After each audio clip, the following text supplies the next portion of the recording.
So Tim, I don't know about you, but that was a good day of basketball. Uh Coming off of a not so great day, one that the games weren't all that close, and two, you and I were, as the people saw, were suffering when we hit record. How, how do you feel after today's games of basketball?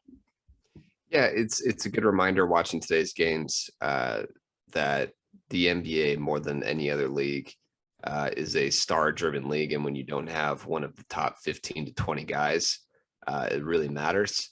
The Raptors have the best coach in the league. There's few people who would disagree with that statement. Obviously, they're down Scotty Barnes. I think Joel Embiid would disagree with that statement. They're down Scotty Barnes, who's played big minutes for them this year. And they just can't quite match up, especially when it gets down to nut crunch time. I mean, they gave it the best shot that they had here in game 3, which often happens when the team is down 2-0. Maxey took 5 more shots than Harden, which only further adds to my theory.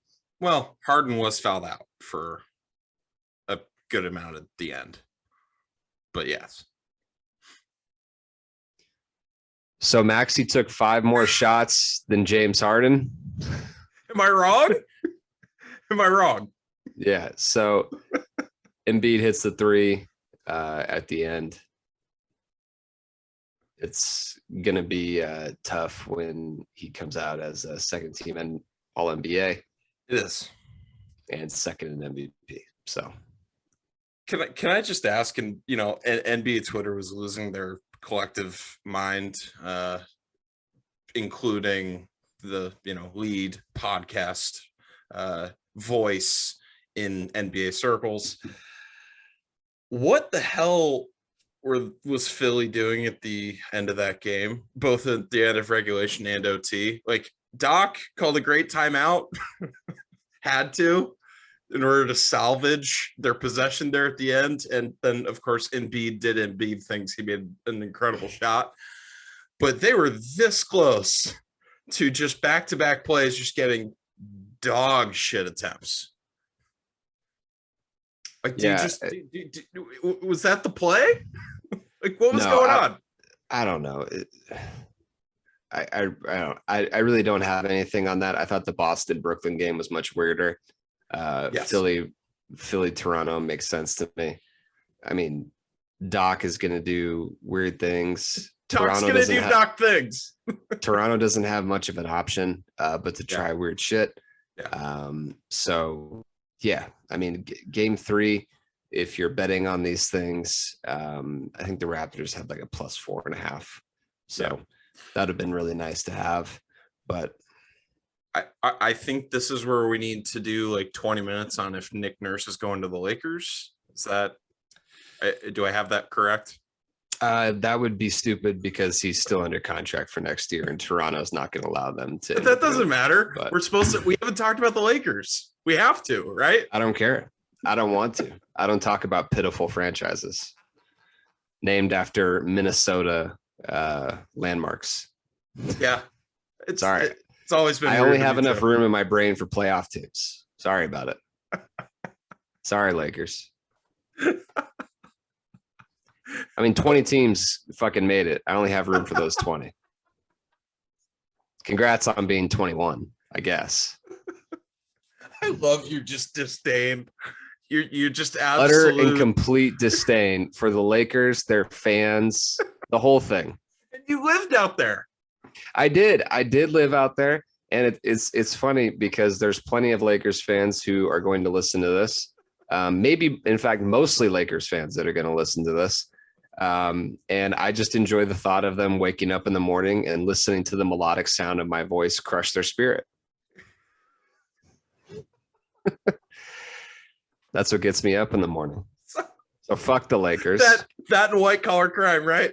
Yeah. So just fuck the Lakers, in case that wasn't clear enough. Don't worry, we'll do it at the end. Yeah. So you said that you only have enough room in your brain for playoff teams. So let's move on to the Nets Celtics game. I have more thoughts on this one. You do? Okay. I have much more thoughts on this one. Take the floor. Kyrie is like the really old school supercars a la Ooh. Ferrari, Mercedes, if they get a grain of sand stuck in the wrong crevice of their engine, of their innards, it really starts to fuck with them. Kyrie didn't have it tonight. Kyrie, he wasn't putting up 38 like he did in game one. He didn't have it going, and the crowd actively got to him. I mean, he didn't have a week in between games. Right. And so the flipping off people, all of it's all fun and games until they actually get inside your head and you start missing shots, and you can see the frustration on his face. You can see the hesitancy. Kyrie's not somebody who deals with failure very well. He's not somebody, he is not a foxhole guy, so to speak. He's not somebody when the going gets tough, he gets going. And I enjoyed very much this game. So he used to be, right? Like when it was him and LeBron on the Cavs, obviously, you know, everyone can say, oh, but what about the shot? I'm not just talking about that one shot that he hit against the Warriors, though possibly one of the most important shots that's ever been taken and made in NBA history. But late in games, yeah, LeBron's LeBron. He's got the best field goal percentage in the last, 15 seconds of of the NBA playoffs, yada, yada, yada. But Kyrie made countless shots late in games for those Cavs teams. Really, ever since, he requested the trade away from Cleveland and went to Boston, was when this stuff really started getting weird. And hasn't really gotten normal since. It's just been one thing after another, and it's weird. Can I ask you something? It's upsetting. Yes. To this point that you're asking, who's the other guy that got traded, lost zero of his physical ability, and just completely lost his mental toughness like this? Because James Harden never had mental toughness. That's exactly. Like, who's a guy who was mentally like just completely strong and tough and went to a new situation, didn't lose anything of his physical gifts, and just fucking went nuts? Like, I guess the argument is that he was always nuts. I don't know. I would imagine that Kyrie defenders, though few, I would imagine out there, would say pretty much anything, because those are the same people that don't see evidence in front of them and make conclusions based on said evidence, shall we say. Kyrie doesn't fit in a lot of Venn diagrams. No, there's not a lot of large groups of people that would agree with him, because the weird thing about Kyrie, though, is every single person in the NBA says he's a very intelligent person. I mean, and Ted Cruz, by the way. Ted Cruz, big fan. Yeah. Just Tim and Tony Todd's favorite senator from Texas, Ted Cruz. Like, they voted him to be the NBAPA vice president. The way he speaks is that of a very intelligent person. 100%. I agree with that. And then the way that he explains stuff, because he went on the aforementioned #1 voice for NBA on podcasts, went on his podcast, had a very, intelligent, coherent, insightful conversation. And then when asked about the flat earth stuff and all that, he's just like, just kind of like fucking with people. It's like, okay. It's like the Kanye West thing. This is how he used to deal with it before it got bad. That's where I was going with this. I mean, it 100% is, though. This is exactly how Kanye used to deal with, like, whenever someone would challenge him on just the crazy ass shit that he would say. He would do this. I'm so much smarter than you. You don't get that I'm fucking with you. And it's like, okay. But there's like there's like a dozen of these instances where you've kind of doubled and tripled down on it. And now you're saying you're fucking with me because I don't know, you like, it's weird to me. I think we spend too much time trying to analyze Kyrie's head. Maybe. Frankly, I think that he's an incredible speaker for somebody who is such a poor researcher. And the two don't always go hand in hand. We have seen politicians who are the largest dipshits on planet Earth, Yes. but have the gift of gab. Kyrie would make a great politician. He's a fucking airhead, but he's very good at speaking. So I've also heard NBA people say that he's just very stubborn, and that's where all this stems from. Stubbornness is also a sign that you're not. Yeah, it's not a sign of intelligence. I'll tell you that. Stubbornness, Yeah. adaptability is the sign of intelligence. Going back to what you said though about the resorting to, oh, I'm just fucking with people. I just like fucking with people. Do you? Aaron Rodgers. That's the other one where it's like we didn't know until we knew. We didn't know the extent of how batshit this person was until they got a little not comfortable, but got to a point in their career where it didn't really matter what they said because they had already established themselves, much like Kanye, much like Kyrie, to the point where no one's really disputing your talent at your craft. So now you can just start saying shit. Yeah, and kind of the Rodgers thing is obviously the perfect analogy for Kyrie because we heard all of this behind the scenes. Yeah. That people who actually played with him did not get along with him while he was there. When he's not there, the people who are not on Kyrie's team seem to very much enjoy Kyrie. Yeah, I mean, LeBron was singing his praises yesterday. As soon as he left. Yeah. I mean, the Celtics even seemed to love him after he left. But when he was there, every single story coming out was how fucking miserable they were. Not the fans. Not the fans. I'm talking about the players. Yeah, the fans are calling bullshit on all that. Which, by the way, are you watching Winning Time on HBO right now? Yeah, I haven't seen the most recent episode, but I'm caught up other than that. So they discuss now, mind you, remember the time period that this show is taking place. Yeah. The players. I've seen the Boston fans stuff. And the way that the Lakers players in the show speak about the Garden and the fans. Kareem's talked about this. Yes.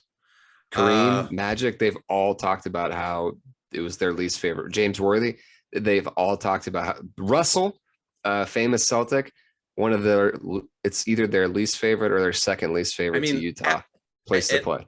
Adam Jones, if we want to make the baseball comparison, he always, longtime Baltimore Orioles player, always said, yeah, you just kind of know what you're getting into when you go to Fenway.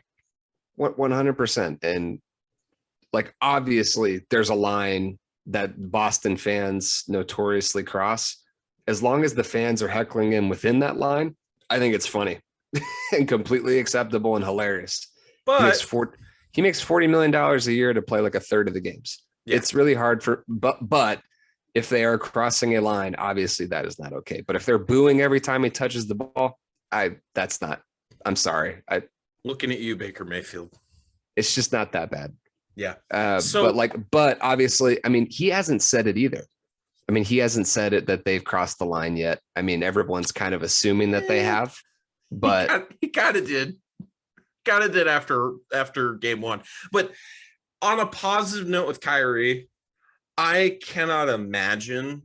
Okay, so you and I we back in our day, we would play pickup basketball. Every, shall we say, 10 minutes, we would be going for water, right?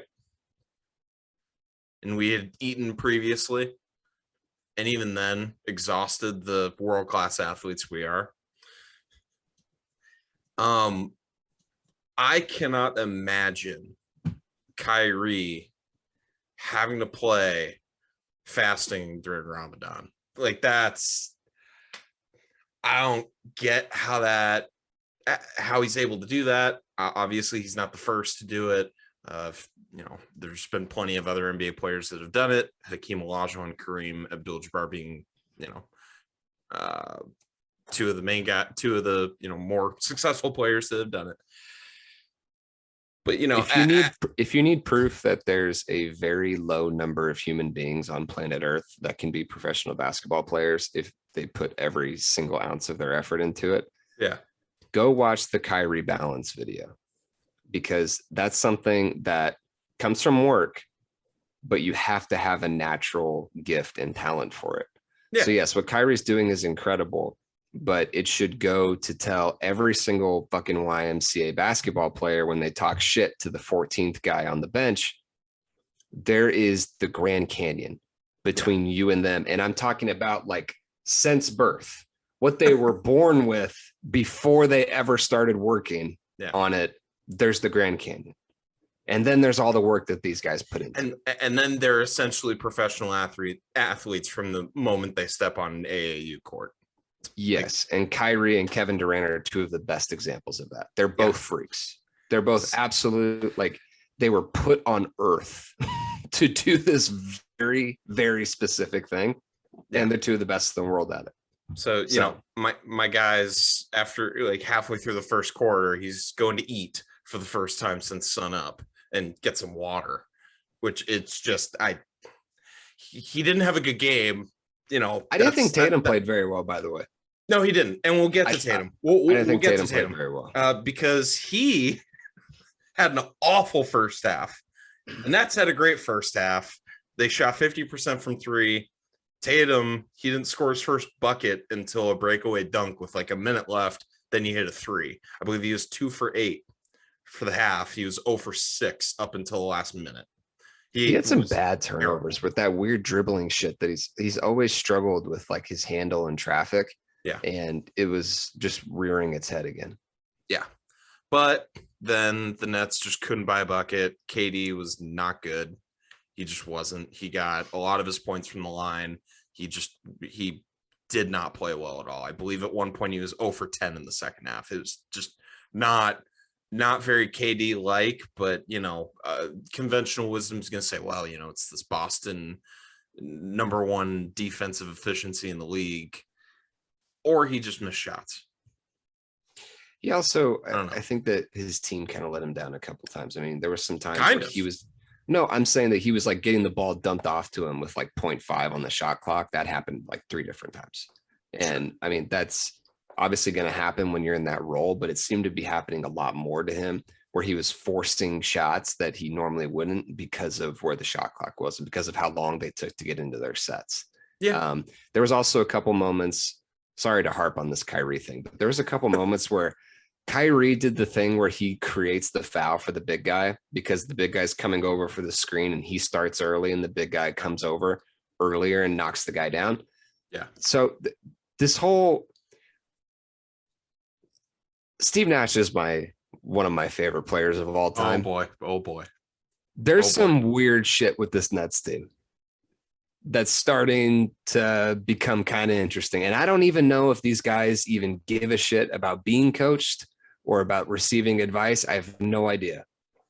But the way that they're getting into their offense, how slow it is sometimes, is kind of alarming, at least in this series. And by the way, this team, when they go nuclear, which they're probably going to in game 3, they're still the scariest offensive team. So this is all probably not going to matter in about 4 days, but that's not my job here. No, because our job today is just to talk about what happened in game 2. And I mean, the Celtics, they really do just play great defense. Didn't know that you could win a defensive player of the year by playing 2 months of good defense. Hey, good for Marcus Smart, but congrats to Marcus Smart. Yeah. 2 months apparently wins you some awards. I think Mikal should sit until March next year. Because I don't think anything matters before then. I don't think people are actually watching games before that time. You, There's legitimately, you might be I'm right. not gonna go completely full dipshit on this one, but there was somebody on ESPN who very seriously said into a microphone, Chris Paul played all 82 games this year. Wait, And what? yeah, it happened on a midday show. And it just goes to show you. Is it who I'm guessing? Yes, it's a fucking writer, by the way, who definitely has an MVP vote. And so my thing is, if you're fucking all of the games matter, right? Yeah. Like they all Yeah. matter. So Yeah. if you just tune in for the last 2 months and kind of read the articles that have the most clicks and then make your decision based off that, then yeah, I guess Marcus Smart's the defensive player of the year. Then Nikola Jokic wins the MVP, even though he's a 6 seed. But I think we've hammered that into the ground enough. He's the worst. He's on the worst playoff team. Yeah, we've hammered that to the ground. It's frustrating. What do you think about the Tatum thing? Because I am lower on him than you are. I frankly, I don't see him as a 1A type guy. I know that that's a dumb sports talk radio talking head type of bullshit take, but I just don't see it with him. I think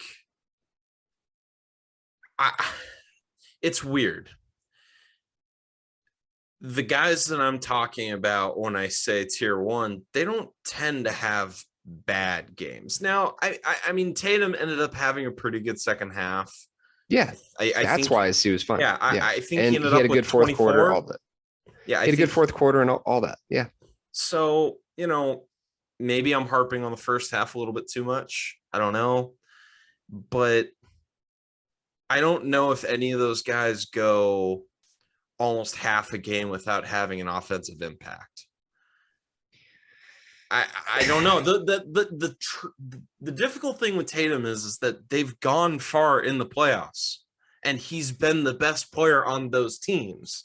And so when right, he is one of those guys. And my thing with that has always been weak conferences, and he was on very good teams. Yeah. I mean, he was still averaging like 19 points a game on that first Celtics team that got to the Eastern Conference Finals. I mean, the second time they did it, he was definitely the focal point. And there's something to that, but they collapsed against the Heat. I mean, so, the Tatum thing's tough for me. It's maybe kind of I'm just seeing a shiny object because he's 6'10", but he also kind of plays like a guard. Doesn't have good, not even good handles, but like he's quick. He's athletic. He can guard 1 through 5. He can do all that shit. 100%. I'm with you. I think that the potential is there, but I see him in more of the Paul George vein than I do. Yeah, and that's actually not as much of an insult as I think people are going to take it as. But I just don't see him being that type of guy.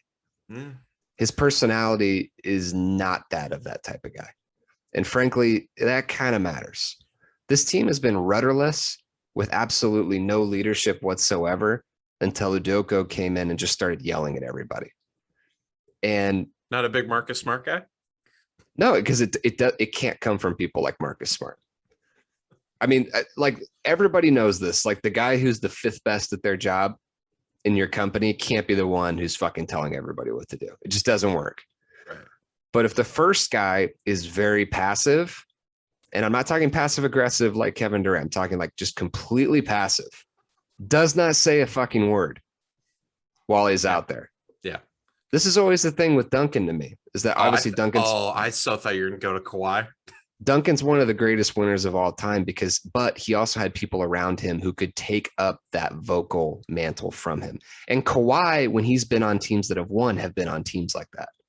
Tatum, to me, is not a vocal enough type of captain leader to be able to assert himself into that 1A role, that first tier that we were talking about. But again, Kawhi made it, and he's by far the weirdest personality in the league. So yeah, I mean, the Tatum thing's just weird because when it's right, it's so fucking right. He's so incredible. He's incredible on defense. He's incredible on offense. Like he's he's the kind of guy that you can literally, and I talked about this last time, but you could just add him into any situation. He's flourishing. So, that's that game. Obviously I'm not really breaking any news by saying the team that's up 2-0, 2 seed against a 7 seed, the 2 seed's probably going to close it out pretty soon. We'll see though, because the Nets, they probably have the highest ceiling of any team in the playoffs while also having one of the lowest floors. So if Middleton's out, this series is the Eastern Conference. So it'll be interesting to watch. Yeah, it's a good point. And that's a perfect segue into the last game of the night, being Bucks Bulls. Did you think, like I did, that there was a pretty much 100% chance that the Bucks were going to come back and win this game? Or maybe it's just my PTSD showing. I really did, with Billy Donovan on the sidelines, and I'm just seeing OKC flashbacks. Yeah, it really did seem like that. Drew Holiday is another weird one for me.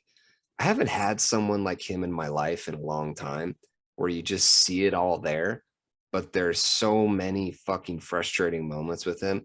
And I mean this, I don't mean this that he's got his personality. He's a lot like Dwight in that way. Dwight Howard, prime Dwight Howard, in that there's moments where you see it all come together and you're like, oh my God. But he's so frustrated. Like, he does some of the most frustrating fucking things. Like, when you watch him, like he bricked a 3 with a minute 50 left. He did. And then he got an open one on the next possession and passed it up. And it's like, both of the, like, it's all bad. And so he does weird turnover shit. But again, in my DMs, what happened last year, you're not wrong. So it was a weird game. I don't expect Chicago to frankly win another one if Middleton is healthy. Really? I just don't. That team is horrible defensively. Horrible. They are a horrible defensive team. DeRozan and Levine are two of the worst defenders in the league as a whole, and the playoffs very specifically. Like, they're not stopping anybody. And when Middleton was healthy, in that third quarter, they couldn't stop them. So you're not a big Alex Caruso fan? No, I am. What I'm saying is that you can't have a guard as your defensive anchor and everybody else is terrible. When your wings, Levine and DeRozan, like, they're horrific. Those two, I just, they can't guard for shit. I think if Middleton's back, they win 3 straight. I think the Bucks are that good. I wouldn't take this game too far. Doesn't seem like Middleton's that hurt. But we'll see. So you don't believe in a Caruso putting the city on his shoulders? I like Caruso. I think he's I think I really like him. I thought it was dumb when the Lakers got rid of him initially, just like everybody else that wasn't employed by the Lakers. And see, I was referencing a different Caruso. You're talking about the guy running for mayor in LA. Yes, I am. Which I'm not willing to comment on publicly in any shape or form. Damn. Okay. All right.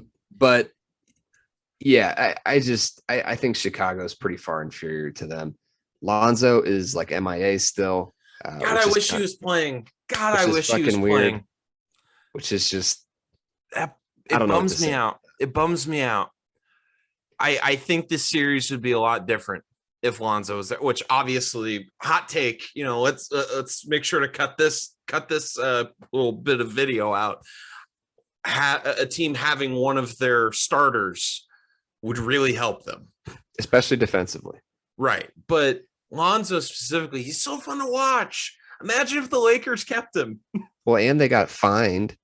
And I'm pretty sure they lost a draft pick for what they did. Or they at least got fined pretty heavily for pretty obviously tampering with him.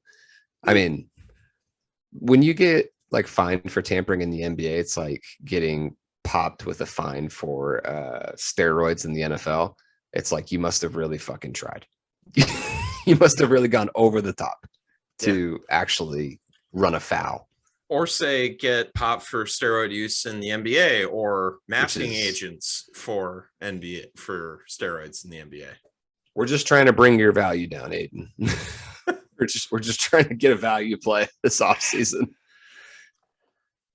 Do we want to Yep. talk about the Sarver situation at all? Which one? Which part of it? The fact that he's stepping down from his position since 2004. So ESPN got this story kind of late. I mean, ESPN picked up on this story kind of late. Frankly, AZ Central was the first one that. yeah, they had it like story, a week right? ago. Yeah.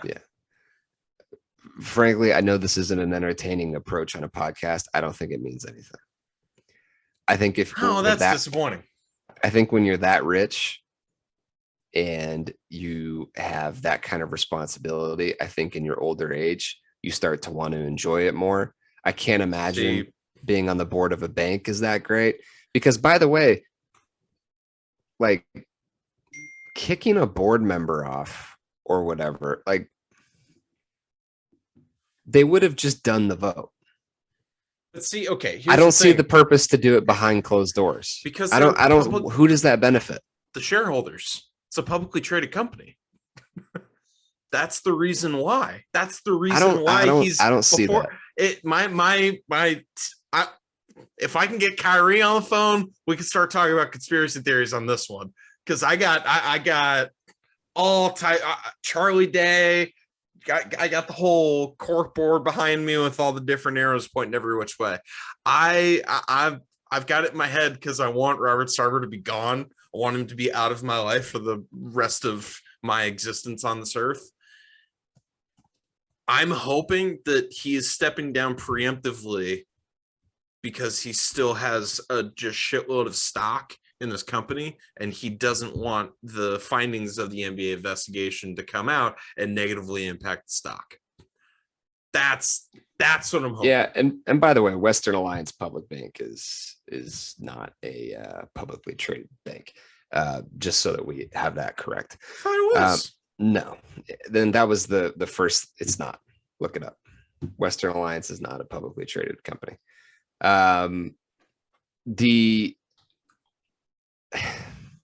I'd like to sit up here and say that this is something. People leave board seats all the time. I mean, like Tim Cook's on the board of like a dozen companies. And he comes and goes all the time. I get that he was the executive chairman, and so it's a little bit different.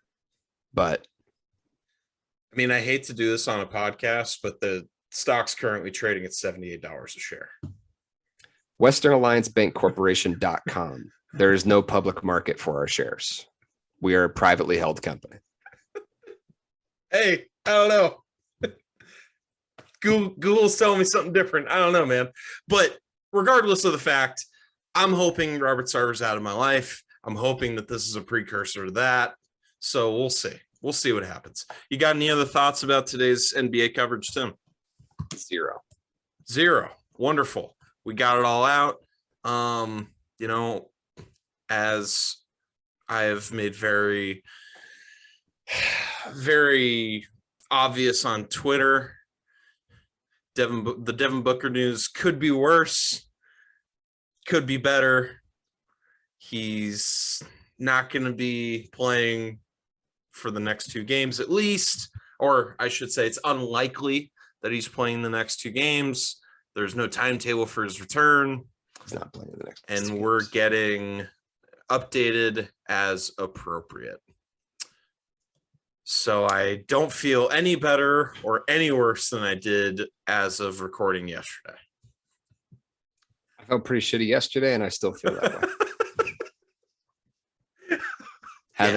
Haven't gone up from there. So on that note, Aaron Rodgers, obviously there's no vaccine requirement to see a game in Milwaukee.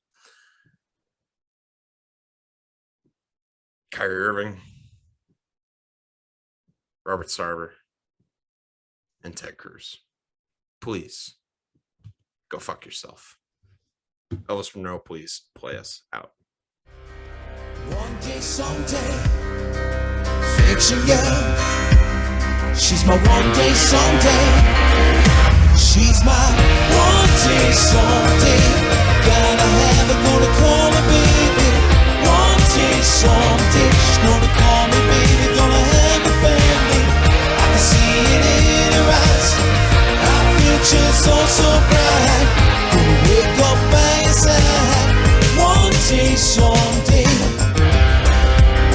She's my one day, someday. Fiction girl. She's my one day, someday.